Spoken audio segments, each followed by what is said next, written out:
So some people think a Jeopardy champion flashed the white power okay gesture, but he says it was just a reference to being 3-time champ. Oh, that's probably right. It is, but he shut down his Facebook page because his profile picture was also a picture of Frank Sinatra in 1964 making the same hand gesture. Ooh, spooky. Conspiracy theory. And it was with guest host Anderson Cooper. I still think most people aren't aware of this being a white power symbol or whatever. You weren't, Agreed. right, when I mentioned the emoji? No. Because you had emoji'd me, and I go, you just emoji me white power? What the? Yeah, I was like, H no, is I this? thought I was just being rude enough by saying, okay. Okay. Sarcastic thumbs up emoji was next up, yeah. Because when you make the okay symbol, you've got 3 fingers that are like supposed to represent the W, and your finger and your pointer look like a P, but that's not P in sign language, right? Oh. Is it? I don't know. I want to learn sign language so bad. Do it. I know, I got an app, and I was looking at learning things, and I learned some things. No, that's not P. Thank you. See, these white supremacists, they're so stupid. Kate once again taking a bold stand. Bold. Against white supremacy. Yep. If we lose listeners, I don't care. We don't want them anyways. That's a bold stand too, right? Yeah, well, I mean, as desperate as we are for listeners. I mean, do you disagree? Do you concur? About which part? I feel like I need to make sure. What am I agreeing with? That we don't want white supremacist listeners? Yeah, I agree with that. Yeah. Yeah. If they want to leave, let them go. Or rehabilitate themselves, seek professional help, because that's a weird ailment to have. Walk off the end of the earth, because I bet you there are a lot of flatlanders too. Well, they're going to be walking for a while. Exactly. Call them all out. Right. Okay, I'm in the ocean now and still haven't found the edge of this place. Okay. So I know I had not seen the story about a Jeopardy champion flashing the OK symbol and then the internet going, oh, yeah, he must be a white supremacist. But I did see a while back, and we failed to mention it, about the new guest hosts, most notably LeVar Burton. Is that exciting? I love that. I figured you'd be pretty hyped for that. I love LeVar. Because of Reading Rainbow, because of Star Trek. Of his aviation gin commercials with Ryan Reynolds, you know. Now, they whipped those up real quick, right, in response to him getting the Jeopardy job? I think so. I'm just throwing this out there. I can't think of anything that LeVar Burton has done that I have not been 100% behind. I'm not a Trekkie. I didn't watch him on Star Trek, but I'm like, you know what? Knock that out of the park. You're so good, LeVar. I just want him to be in my life, Matt. That sounds a little bit creepier than I thought it would. Yeah. But I'd like to just, hey, LeVar, tell me about what you're reading right now. I need a book suggestion. Or, hey, LeVar, what's going on? All right, so I looked up and found the Jeopardy guest hosts calendar. So first off, if you have... Is it Netflix that you watch it on, Kate? On delay? What are you watching Jeopardy on? I forget. I catch Jeopardy on... I catch it on Netflix, but they're still Trebek episodes. Oh, okay. And, yeah. So I have not seen any of... the only episodes that I've seen with Aaron Rodgers, I have sought out like on YouTube and looked for those things. All right, so Anderson Cooper just finished his run on the broadcast version, okay? Bill Whitaker is now the host through the 14th. Can't believe we're in May. I know. Bill Whitaker of 60 Minutes, correct? Yes, and then a couple week break is listed here. I wonder if they're going to play some reruns.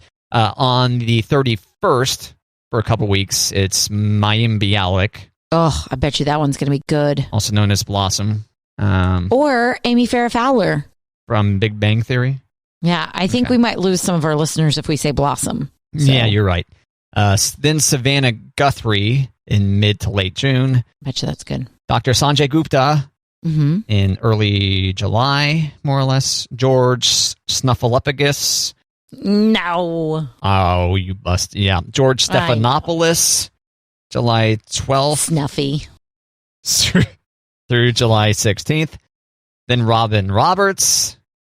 After that. All of Good Morning America is going to be there. Apparently. And the Today Show. Then LeVar Burton is the mid to late July 16th through the 30th. Oh, I'm going to have to find it so I can watch it for my birthday. Oh, look at that. And LeVar on my birthday. They lined it up for you. Thanks, Jeopardy. And then David Faber is an award-winning journalist and former Celebrity Jeopardy champion who serves as the co-anchor of CNBC's Squawk on the Street. So that's like a finance show. And then your boy Joe Buck after that. Yeah, people are not excited about Joe Buck. Why do you think that is? People aren't excited about Joe Buck. Because he's a moron. No, because people, I took a real big stance there. No. The moron song.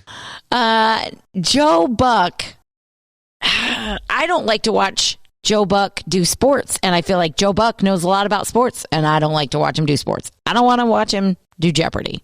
Okay. He's got the smarty pants kind of glasses he wears, doesn't he? Okay. I know I shouldn't say this. Uh-oh. Okay.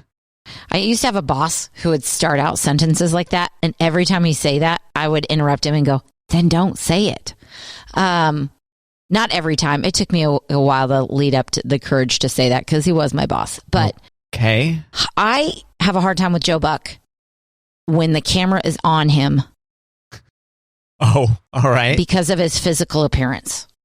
Okay. And I know that I should be paying attention to the things that he is saying and not to his appearance.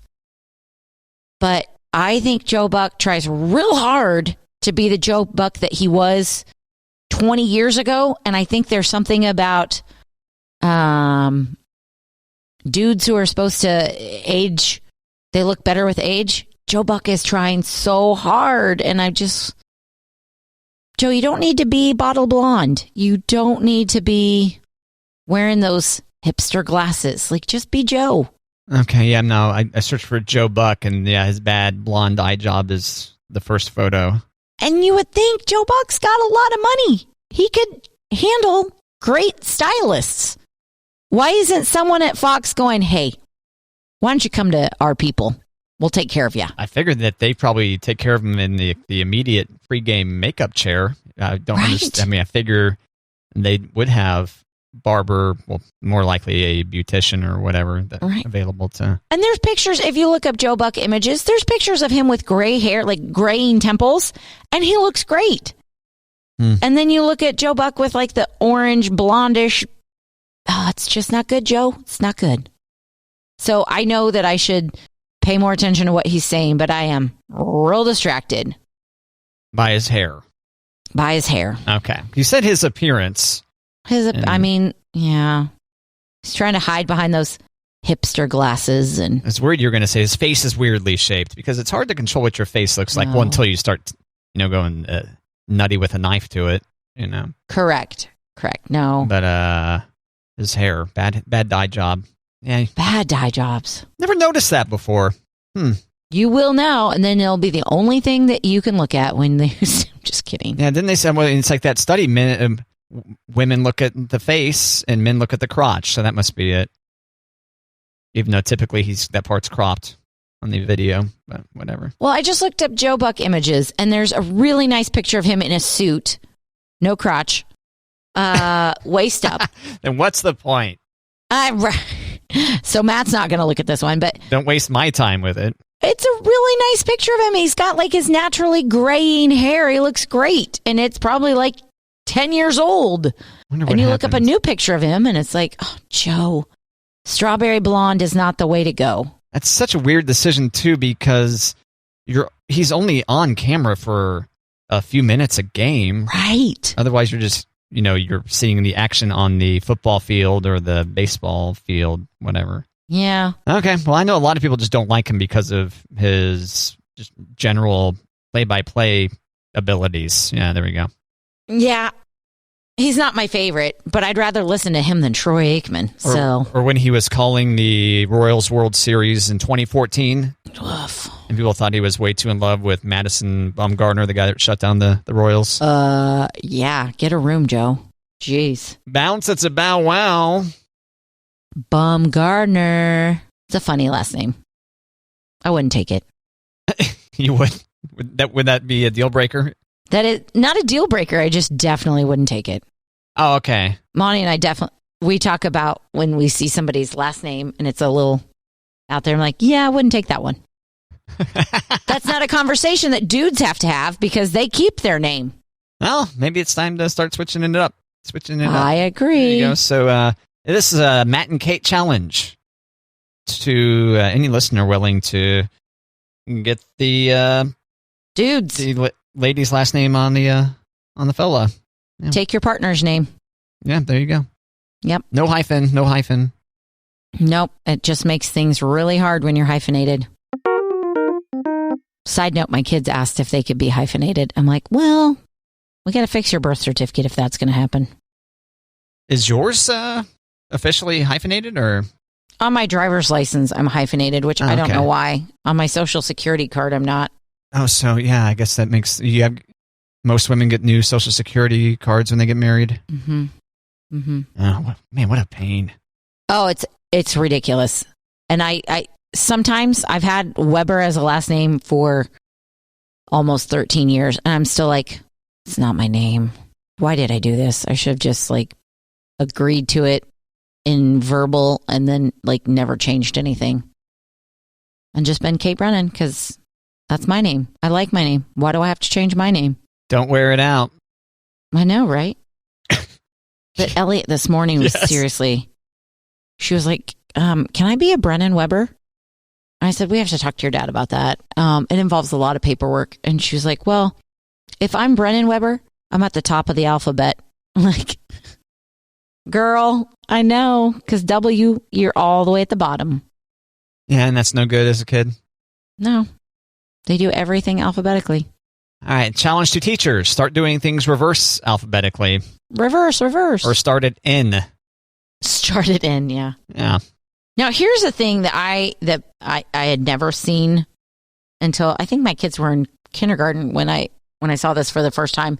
They number the kids in their classroom alphabetically. So, the first one is A and the last one is whatever their number is. And on all of their papers, they have to write their name and their number. Okay? Okay. No, I'm confused. So Finley's number 18 in her class. All right. And then before 1, there was a Z. Is that what you're saying? No, I'm saying your alpha. They've got the class list and it's alphabetized. So whoever's the first in the alphabet, they're number 1. Okay. Next is number 2. So if you're looking at a roll of the classroom, that's how they are numbered. And the kids have to learn their numbers. Yes, I can't recall my number, but in grade school, I definitely had a number. You had that too? Yeah, it was I think it was 22 or something like that. And you had to write it on all your papers? Maybe not all of them, but for some period of time, yeah, you had your certain format where your name, your number, and your date go or whatever. Wow. We just had to do name and date.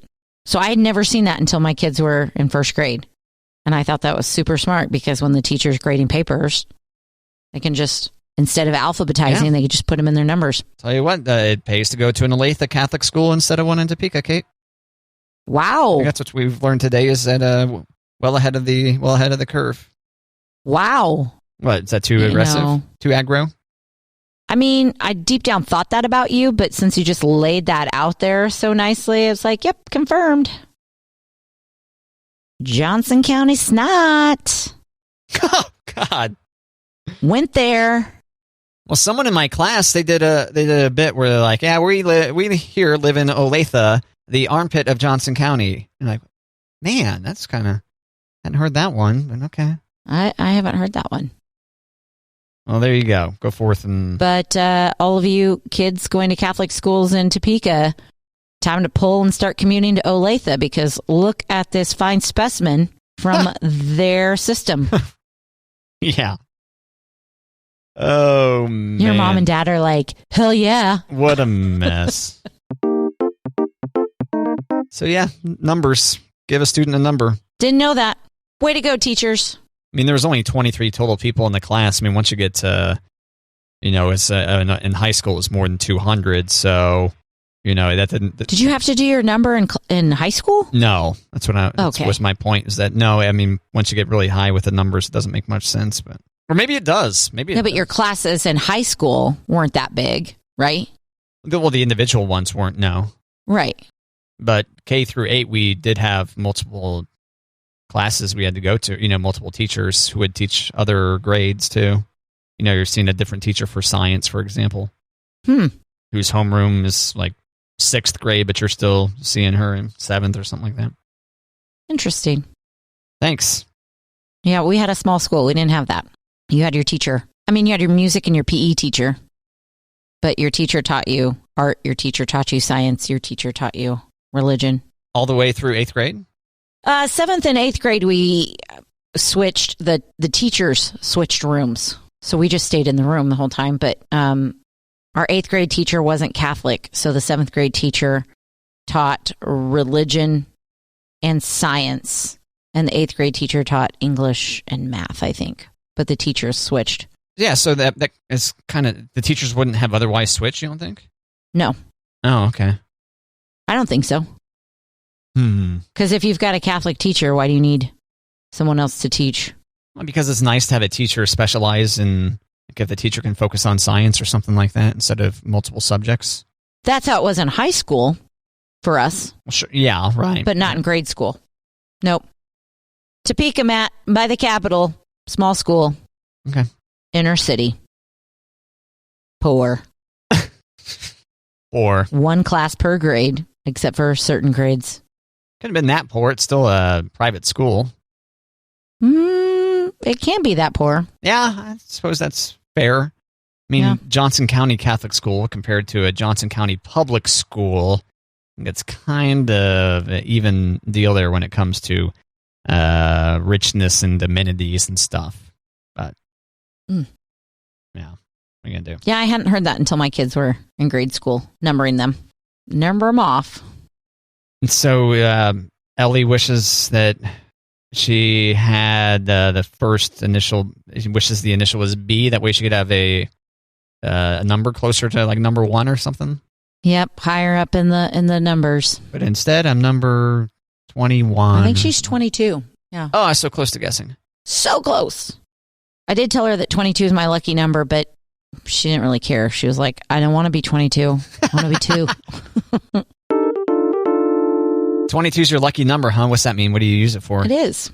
It was my basketball number growing up. You use it for like lottery tickets or what? Mm-hmm. That's your Powerball number? That's a lot of times I just do the numbers at random, but if I'm going to pick a number, 22 is one of them. I don't know about you. I'm feeling 22. It's a Taylor Swift reference. But Taylor Swift's lucky number is 13. That sounds right. Why was that again? Her birthday's on the 13th. Okay, yeah. And she would write 13 on her hand for every show. Or she'd have 13. It used to be on her hand, but I think it's changed a little bit. Like maybe it's on her leg or her wrist. Gotcha. Well, at her current clip, she's going to be to 13 total albums here in the next couple of years or something. Cranking them out. Yeah. 3 in the last year if you count the re-recording. Just this year alone.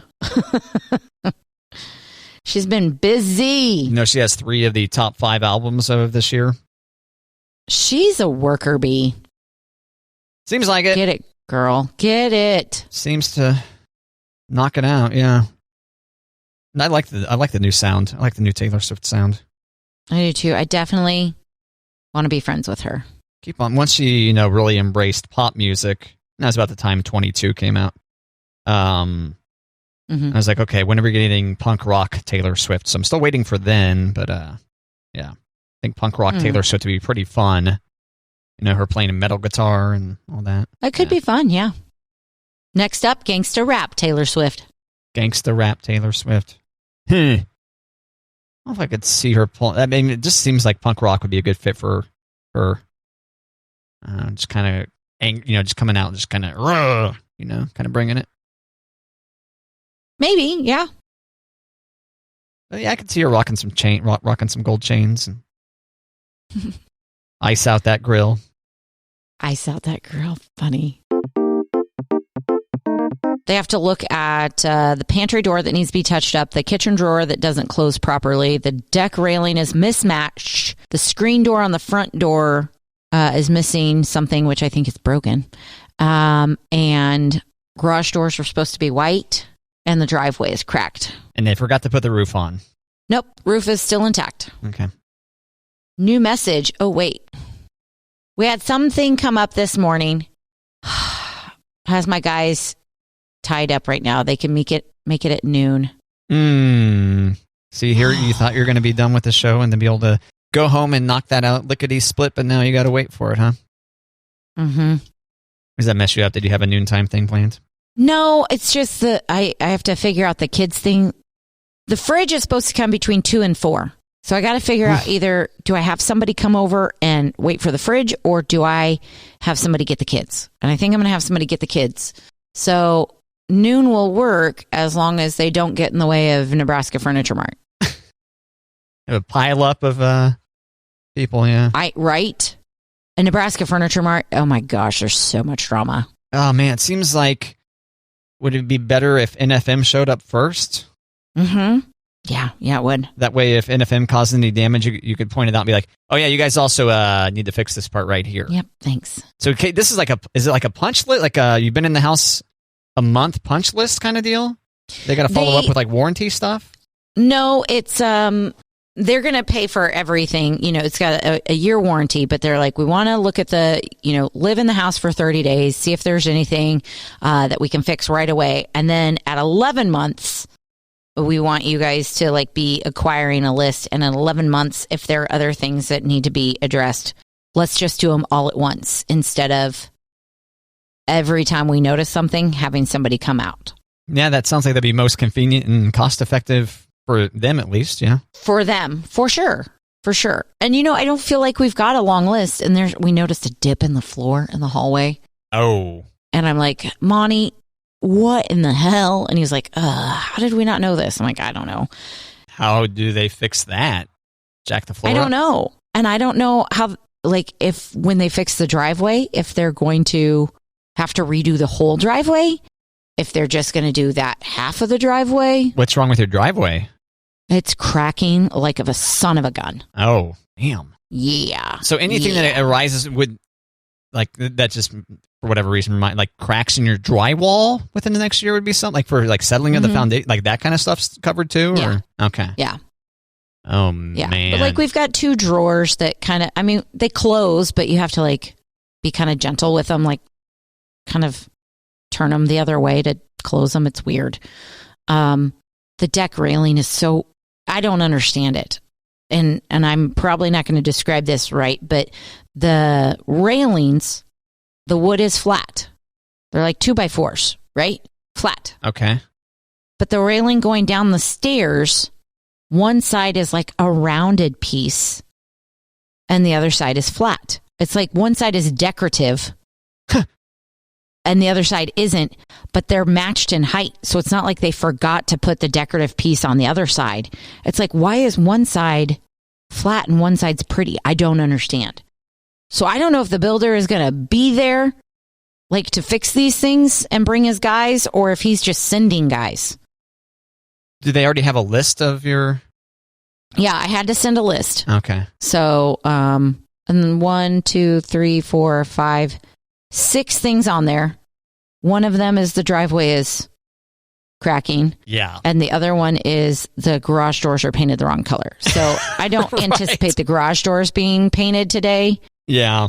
But the garage doors being painted the wrong color is one of my favorite stories of your home build. So they came and painted the garage doors and then raised the garage doors when you came in to kind of check the scene out. Mm-hmm. And then when the garage doors came back down, when you saw them down after they had left, it's like, oh, turns out they put the wrong color paint on there. Mm-hmm. Yeah. Okay. And I had already had a really nice conversation with the painters. because they did the interior paint as well. And I was complimenting their work, and they also stained our banister to the same color as our floor. So it looks really nice, and we weren't sure about it, but it just turned out awesome. Yeah, it wasn't their workmanship that was off. It was just the incorrect color.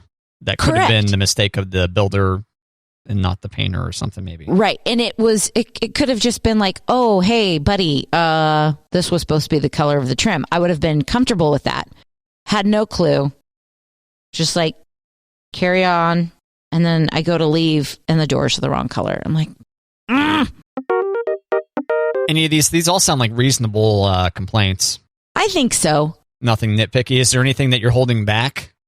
You know, you're like, I can't complain about that. That's too nitpicky. Anything like that you were borderline on saying, hey, you guys need to come back out? No, I don't think so. I bought a brand new house for a reason. That's my Nebraska Furniture Mart argument, where I'm like, no, I'm not. You know, before I was like, oh, it's just a scratched fridge. It's no big deal.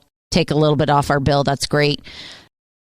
And now the fridge doesn't work properly, and it's been 3 months. Jeez. And it doesn't seem like Nebraska Furniture Mart customer service has the same system. So I feel like I'm explaining the story every time I talk to Nebraska Furniture Mart, because they seem clueless about it. I'm like, do you have can you see any notes in my account? Do you see any of this? And so I know it sounds like a first world problem that we're buying ice every week.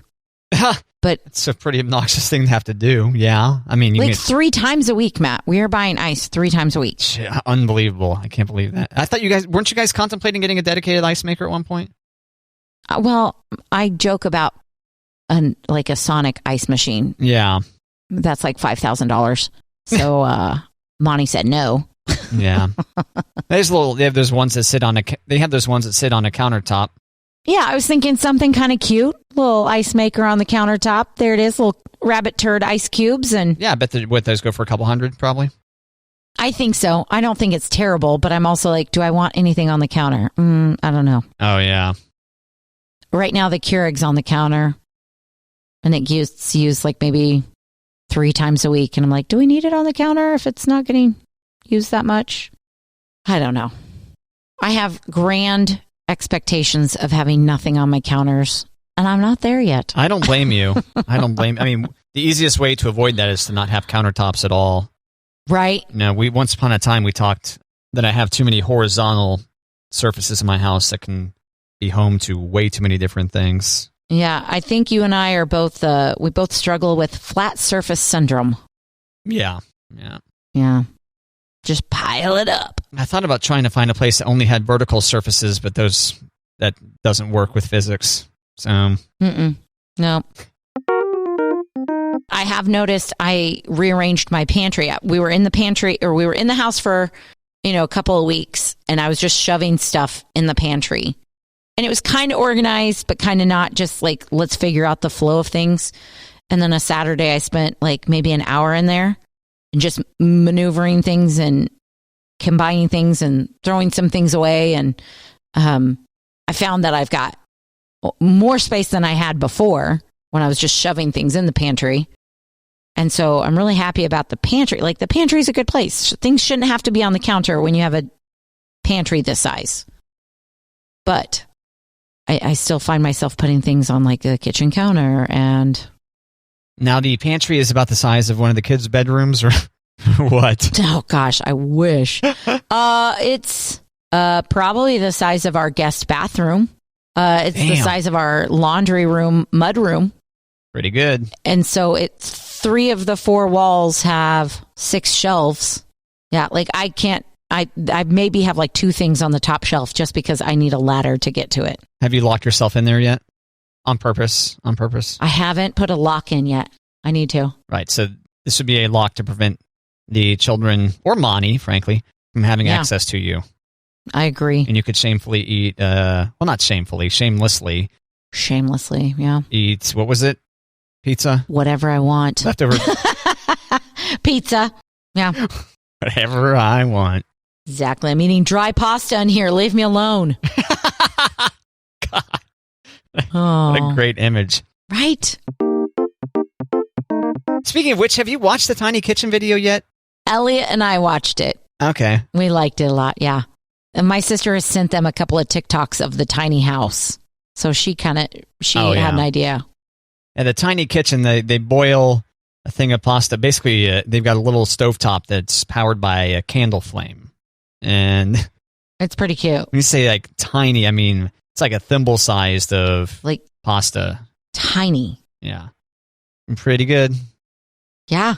Like it's a quarter of a bite. Okay, so I'm glad you did that because I understand you not watching the half-hour video I sent you on dishwashers. But I was trying to chop it up, Matt, but the guy opens his mouth, and I'm like, nope, not gonna like him. Not gonna like him. Yeah, what is it? He's too smug or something? Very, very smug. I sent this video to Kate in an effort to prove to her that how to put soap in there. In the dishwasher, but then we learned that your dishwasher doesn't actually have your dishwasher dispenses all of its soap on its own. There's no little open orifice or whatever that just goes into the dishwasher when you close the door. Right. I think that was a good impersonation. That was nice. Kind of grossed me out a little bit. Yeah, well. But there is a place where you can put liquid. But Monty told me that it's just the jet dry finish. It's not like liquid detergent. But one of my cousins told me, don't put your pod in the door where they say to put the pod. Throw your pod in the dishwasher. Yeah, so that was the whole point of that guy's video, is that the dishwasher knows when to dispense the soap. But if your dishwasher is not made for the soap, if it's made for pods. And yours is explicitly made for pods? I think so. Man, tell you what.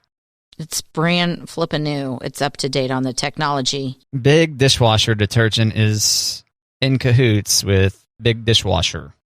Oh, man. Don't you think? I mean, mine has brands on it. Like, Jet Dry goes here. I think the label is, I think even the logo for Jet Dry is on there. And it's like, what? There's other drying agents. In fact, I think I deliberately bought like Cascade's version just to defy it. Well, look at you. But now that I think about it, I'm probably breaking my dishwasher. There's some Jet Dry detection. It's like, wait a minute. We don't detect our signature Jet Dry alert ingredient that tells us whether this is Jet Dry or not. So we're going to go ahead and initiate the self-destruct mode on this dishwasher. That's probably why it doesn't dry dishes. That's probably what they're doing over there. Mine does an okay job drying dishes. It dries my little miniature drink glasses lovely. I was impressed at how few spots it has. Nice. Yeah. I have noticed that since we've done the Jet Dry, I have not been as angry with my dishwasher. Yeah, so your dishwasher does have a dry button, right? It does. An extra dry, too. And you think it actually does nothing but act as a timer? Yeah. To let you know that it's just done air drying, that it's done sitting there?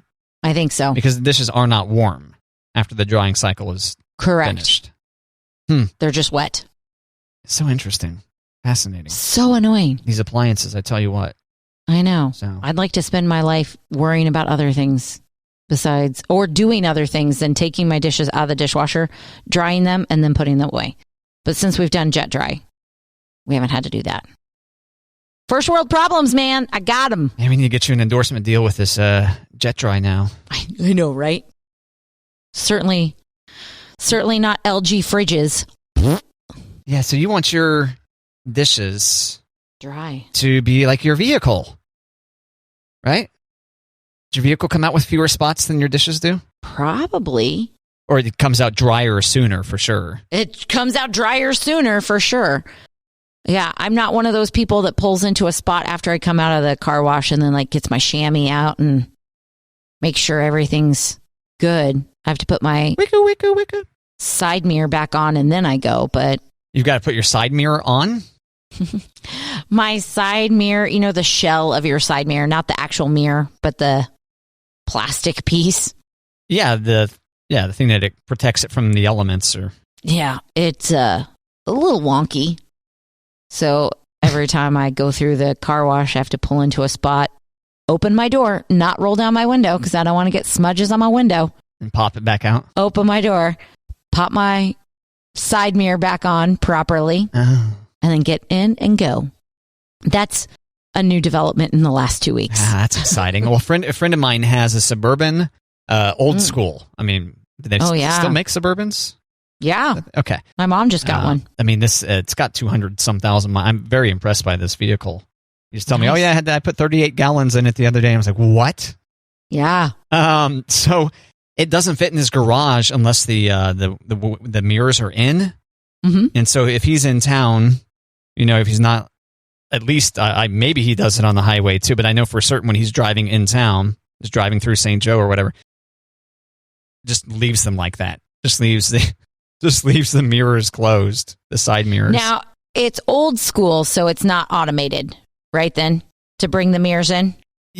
Well, sure, but like on my vehicle, on my Corolla, that is actually, I think maybe the one thing that is automatic in there is the adjuster for the side mirrors. Okay. But it doesn't move the whole shell of the thing in like you're talking about. So he has to move the whole shell in. Okay.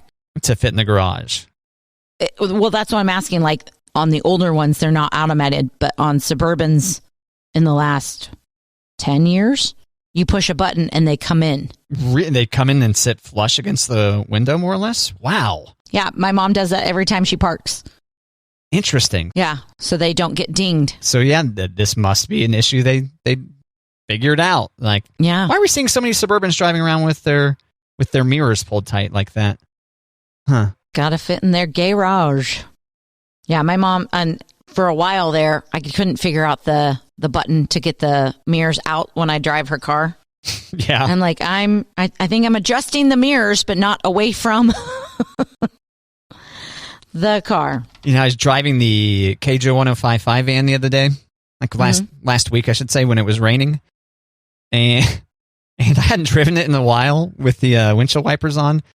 And when I pulled it back into the radio station here, I was like, my brain was like, I'm not going to take the time to figure out how to turn these windshield wipers back off. I'm just going to time it to turn the engine off when the windshield wipers are down to avoid bad luck. Oh, funny. I was like, I can't. No, I'm not investing the mental energy for this now. Nope. No, I was light on sleep that day, and I was like, nope, my brain doesn't deserve this kind of computational load today. Nope, didn't do anything to deserve that. Not happening. Not today, ladies. Or gents. Oh, people. There you go. Thanks. You're welcome.